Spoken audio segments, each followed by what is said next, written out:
Is everyone ready to begin? It's a few minutes late. I shouldn't have offered to record classes. Now students are saying, hey, I can't make it. Can you record the class? I'll try. I don't know how long I'll be able to do this, but I'll try.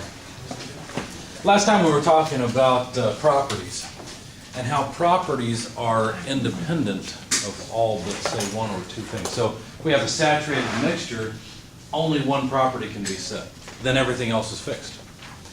And even specific volume, or you might think of it as density, even that is fixed once you have a saturated mixture and you've already specified one property. So here we've got a saturated mixture of water and liquid. We were talking about this. So we've got vapor, and I said water and liquid. I should have said liquid water and vapor water. We've got a saturated mixture, and we've determined the pressure. We've set the pressure by deciding how much force would be applied to the piston.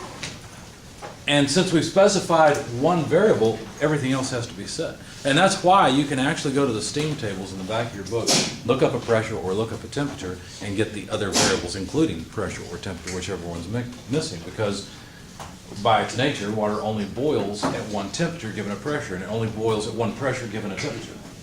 Okay? So you saw that last time. You saw water. I think we demonstrated it last time, right? I brought in the little dome, and we vacuumed out the air, and you saw water that was tepid boil. And if you could somehow put your finger in that water while it was boiling, you know what would hurt? Not the temperature of the water, but the fact that there's a vacuum around and the pressure's so low. That's what would hurt. So that boiling water would burn you no more than the water would when it was not boiled. Of course, at atmospheric pressure, if you make water boil now, you put your finger in it, you got a problem. You're going to get burned. Right? Anyway, so we learned that the specific volume of the liquid and of the vapor was the same regardless of how much either one was, because the pressure was already set. Since the pressure was set, the temperature was set, and everything else was set as well.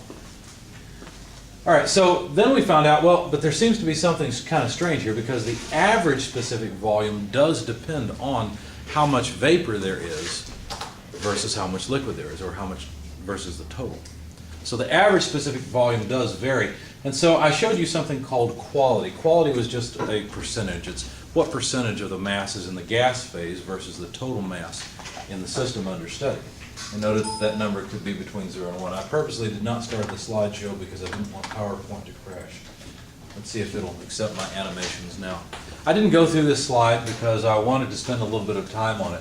The concept of quality gives us the lever arm rule, or the lever arm rule is really quality. And the idea is quality just gives us a percentage of how far along we are this curve from all saturated liquid to all saturated vapor. In between here, there's some saturated liquid and some saturated vapor, but there's some percentage, some relationship there, right, as far as how much there is.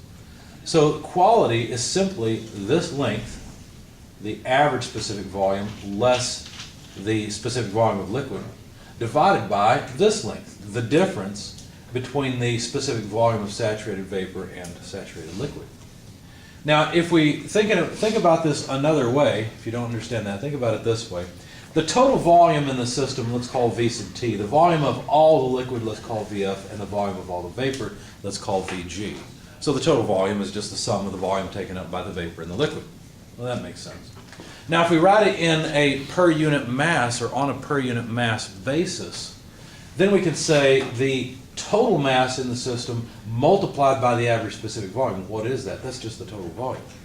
That probably doesn't make sense to you yet. You'll know that after you end 320 probably, okay? In the meantime, I'm going to drill it into you over and over again, because all average specific volume really is total volume divided by total mass. So if you then multiply total volume by total mass, or I'm sorry, if you multiply total volume over total mass by total mass, the total mass cancels and you've got back total volume. Okay? In any case, moving on to the volume of the liquid, well, that is equal to the specific volume of the liquid times the mass that's in the liquid phase. Because this, again, is just the volume per unit mass, and this is the number of masses we have in the liquid. Now, what has changed? Has anything really changed in going from here to here? Well, something just happened that was really important. This average specific volume is not something we can look up in a table anywhere, but the specific volume of liquid That is something we can look up. Once we know we have a saturated liquid and we know that we specified either the pressure or the temperature, the specific volume of the liquid is set. It's one number. It doesn't exist any other way. We're going to do the same thing for the volume of the gas. We're going to write that as the total mass in the gas phase times the specific volume in the gas phase, again, because these two things, VF and VG, we can look up in a table. We're trying to make this as independent of the original system as possible. What things we can look up so we can solve problems. Now, the total mass in the system by a mass balance is the mass of the liquid plus the mass of the vapor. Okay? Remember, our memory trick, F reminds us of fluid, makes us think of liquid. G reminds us of gas, which is vapor. Okay? So don't forget that, that helps. So we can rearrange for the mass that's in the liquid as the total mass minus the mass in the gas phase. Now, putting these two things together, we can get rid of the mass in the liquid phase and write total mass minus gas phase mass times specific volume of the liquid. This still represents the total volume of the liquid plus the total volume of the gas equals the total volume of the system. I just interpreted those numbers, or not numbers, those terms a little differently. Rather than the product, I interpreted them as what they are. Now, mathematically, we can then divide through by the total mass in the system. If we do that, we'll get rid of it on the left-hand side, and we'll just have the average specific volume. And in the denominator of the other mass multipliers, we'll have the total mass. But total mass over total mass is just 1, so we have 1 minus mass in the gas phase over total mass. You see that? Just rules of algebra. But mass in the gas phase over total mass appears twice, and we've already named it something. What did we call it? It's just that percentage that we called Quality. quality. Exactly. Not equality, but quality. Okay. So X is just the quality. It's just a percentage. It's how much mass is in the gas phase versus the total mass. So simplifying down a little bit, what you'll notice we'll have 1 minus X VF plus X VG. Well, that quality X is the same thing, so we could pull it out, and we have X VF, that's right here, because there's a negative sign, and X VG, that's right here. And then we just have 1 times VF left. Now, for convenience, we will frequently call VG minus VF VFG. It's just the difference between the specific volume of saturated vapor and saturated liquid. Go to the back of your book, please. Go to the steam tables. I don't care if you go to the metric or the English appendices. Take your pick. You should have the steam tables marked in your book by now. If you don't have a tab there, now's a good time to add it. We're going to go there over and over, and I will try to remind you the first 10 times or so. After that, if you don't have a tab, that's your problem. If you don't want a tab there, it's up to you. So you want the saturated steam tables, and I don't really care if you go to the pressure or temperature table. Notice there are both. The temperature table comes first in both, English and metric, and the pressure table comes second.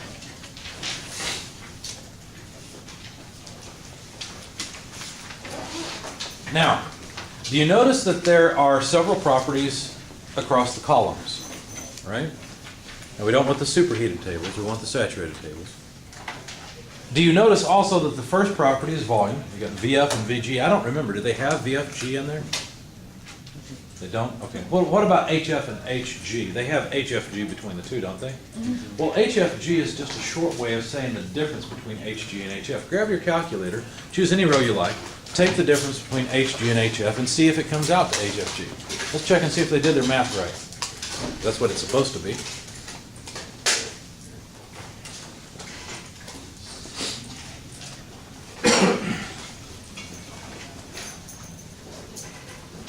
It'd be really nice if they had a column for VFG. I don't think they do in this text. I think it's the next one, but I always get the two confused. It's the same author. A lot of the figures are the same, a lot of the words are the same, so I get a little bit confused between the two.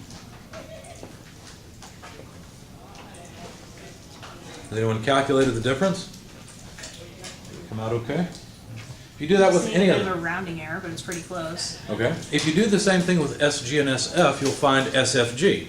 SFG, HFG, VFG, these are just shorthand ways of writing the difference between the gas phase property and the liquid phase. That's all it is. Okay? So we're going to substitute VG minus VF. We're going to substitute VFG.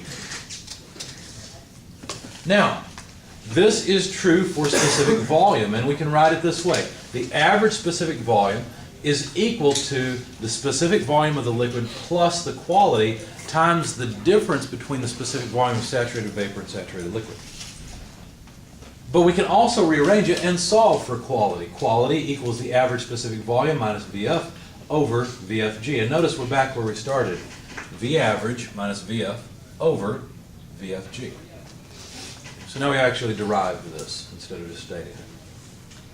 Now this is not only true for specific volume. Here's the real power of the steam tables. That's a joke, but you don't get it yet. Here's the real power of the steam tables. Y average, you can plug in any property you want. You can plug in enthalpy, you can plug in entropy, you can plug in internal energy, and they will all follow the lever arm rule. And the reason for this is because all those properties are set, right? The energy in the gas, the energy in the liquid, the enthalpy, there's not really enthalpy in the liquid or gas, but we can think about it that way sometimes for our convenience. The entropy, all these things are set. They are one thing until we boil off the last drop of liquid or we change the pressure, right? We've already selected one property. Since we have a saturated mixture, all other properties are completely set. The only thing we can change is the amount of the phases, the amount of liquid versus the amount of vapor. And that's why this lever arm rule works for all of them, because it's just figuring out how much energy that, for example, that the gas provides as well as how much energy the liquid provides. That's all it's really doing.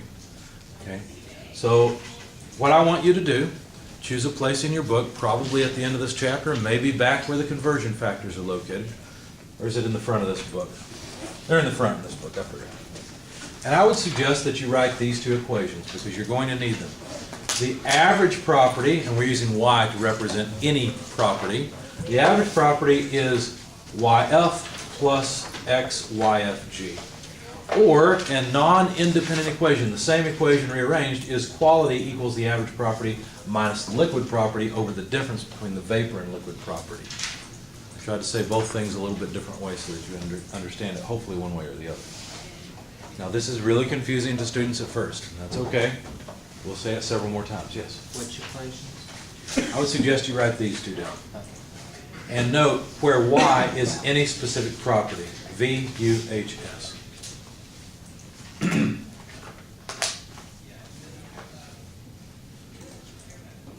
Excuse me, I'll give you a couple of minutes to write that down. Well, not a couple of minutes, you know me, probably more like 15 seconds. Right quick.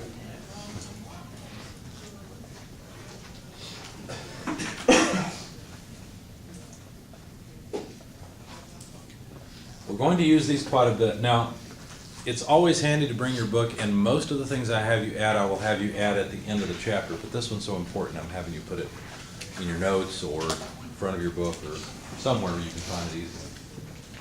And you won't be used to using this initially. I'll show you a couple of example problems, and hopefully that will help you see when and where we use this and why it's so handy. Notice what really changes. Only the quality and the average property change.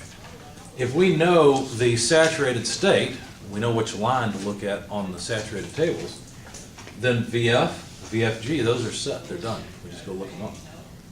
So if you tell me an average property, I can tell you the quality of the system. Another way of saying that is if you tell me how much volume a system has and how much mass there is in the gas and liquid phase, I can tell you anything about that system.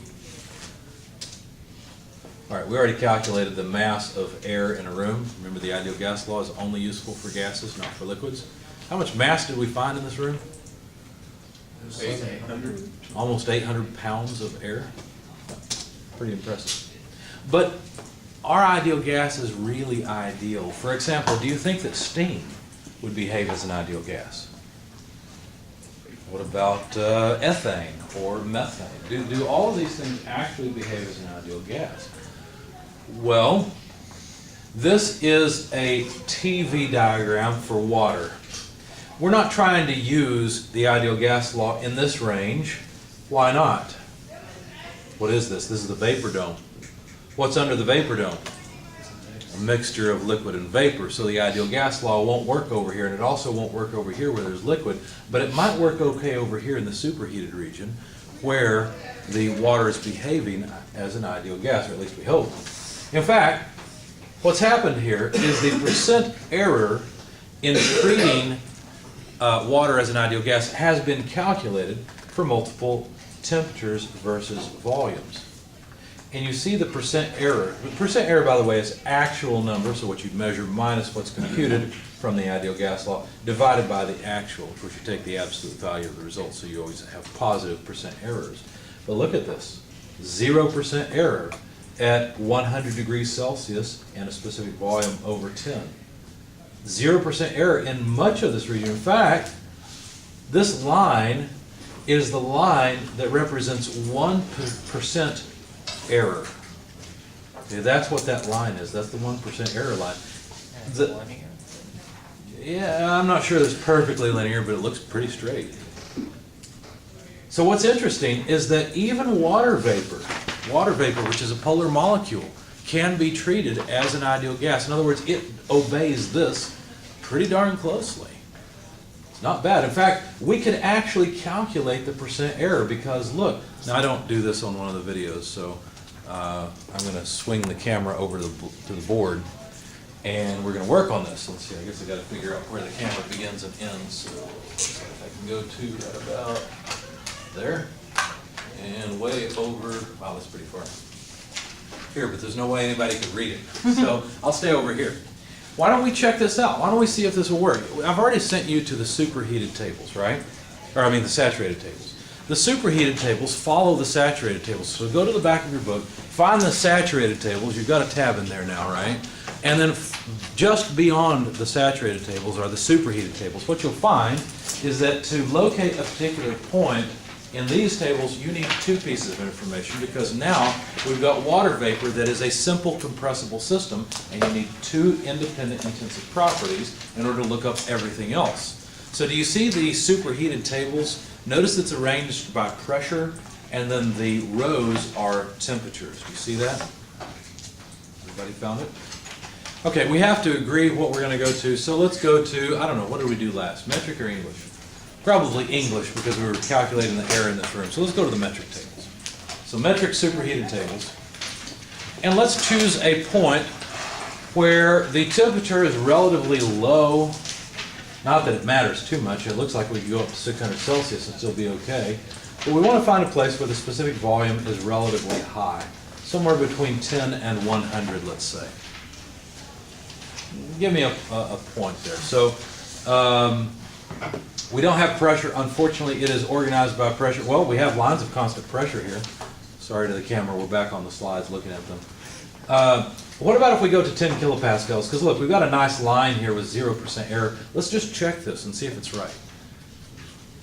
So look up 10 kilopascals. Do they have it? I don't remember. Do they have that in the superheated tables? So they've got megapascals. Do they have 0.01 megapascals? Yes. Yes. Okay, 0.01 megapascals would be 10 kilopascals, right? So let's go to the 0.1 megapascal, and let's look for a specific volume of, let's say, I don't know, well, 10 would put us in the saturated region. So let's go up to, say, 50 or so. Okay, so this is a nonlinear, this is a logarithmic plot. So 50 is actually, let's see, I'm trying to remember. It's going to be way over here, so it should be good. So 50 degrees Celsius. Pretty bad 5. Let me try again. And a pressure of 0.01 megapascals, which is 10 kilopascals, if I'm thinking right. When you look that up, you should be able to tell me the specific volume, right? In fact, you could read off the enthalpy or the internal energy or whatever I ask you for. But just read off the specific volume for me, would you? Or is it not in the table? It's in the table. It's in the table. Okay, it should be. 40.87. 40.87? 14. 14.87. Now, the units are cubic meters per kilogram, right? Mhm. let's just check and see how well the ideal gas law does at predicting this number. Because look, the ideal gas law says PV equals RT. So we can calculate the specific volume from the ideal gas law as RT over P. We've got T and P. We can get R. R is pretty easy. In fact, just go to the front of that appendix and you will find the gas constant for water. Does that make sense? The gas constant for water? I thought water is a liquid. Remember, in this class, anytime I say water, I'm talking about chemical dihydrogen monoxide. Okay? That's what I'm talking about. I'm not specifying what phase it's in by saying water. I might trip up every now and then and do that, but that's not my intention. So, yeah. I got 0.4615.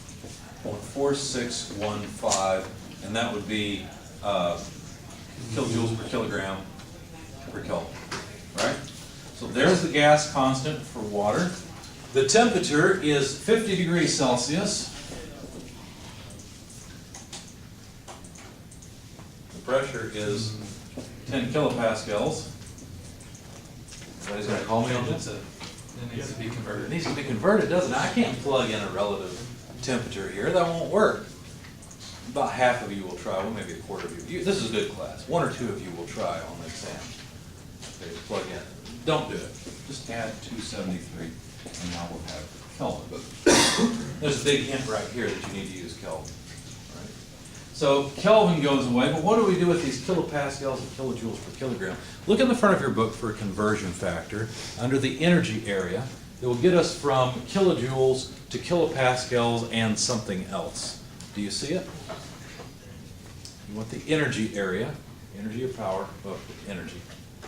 1 kilojoule equals 1 kilopascal times cubic meter. That's right. You need to highlight that. I don't usually recommend that you highlight things, but if you have a highlighter, that is really well worth highlighting. 1 kilojoule is a kilopascal times a cubic meter, and you're going to use that over and over and over again.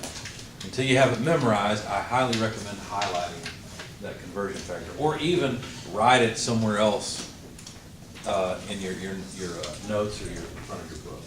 So what will happen then is the kilopascals will go away. We will have cubic meters per kilogram. I hope we get about 14.87. Let's find out. So plug this into your calculator, please. 50 plus 273, which that, oh, I can do that. That's 323. Okay, 323 Kelvin times 0.4615 divided by 10. That's how much?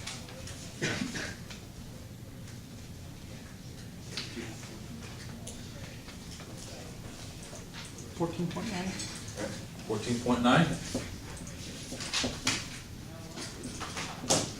That's pretty impressive. It's very close to the measured number, right? Our percent error is very small here. And probably, well, was there any round off here? 14.91. 91? Okay. But you see that the ideal gas law did a really good job of predicting the specific volume. They're very close to each other. So in fact, the water is behaving ideally because it's in the gas phase. Okay? So frequently when water is in the gas phase, it actually does behave as an ideal gas. Is that surprising to you? It was to me when I first learned it. But look what water does when we move towards the vapor dome, when we get closer to condensing. As a matter of fact, what you'll notice is we get errors that are still relatively small, 2.6, 6, 7.6 as we move towards the saturated vapor line, 25.7, and yet the water's on the vapor line, so it's all vapor, but 25% error is pretty far off. How would you like it if you went to the bank and you asked them to break a $100 bill and they gave you back change and had a 25% error, so they gave you $75? That'd be a lot of error, wouldn't it? That would not be okay. Okay, so in any case, notice that the numbers are getting higher and higher as we move towards the very top of the vapor dome. And as a matter of fact, in this region, there's a point that is 271% error, 152.7% error. This is just grossly inaccurate. Okay, so the ideal gas law does a great job in some areas, but it does not do so well as you approach the critical point. Now, what you'll find is that for every gas that we know of, the ideal gas law does a good job over here, But as you approach the critical point, the percent error increases. It's a trend for all gases. So is there some way that we can correct the ideal gas law? Is there something about the critical point we could use that would allow us to correct the ideal gas law? Because the ideal gas law is really nice and easy. It relates pressure, volume, and temperature very nicely. Yes? Is it the N that I thought there was a formula? It's What you're thinking, PV equals nRT. That's what you learned in chemistry class, and N is the number of moles. V is the total volume in that equation. In engineering, frequently we use PV equals mRT, and so instead of, really the equation in chemistry is PV equals nR sub UT, where R is the universal gas constant. But here I'm showing you that we have all these different gas constants. The only reason we have all these different gas constants is so we can use the mass instead of the number of moles. Okay? So then you might say, well, okay, but where's your M? Well, this V is the specific volume. It's the volume per mass, so it's in the denominator of that term. That's a great question. And there will be a bunch of other students that didn't hear that and will wonder this later too, so good question. Well, we could, in fact, we could correct the ideal gas law by simply defining a compressibility factor called Z.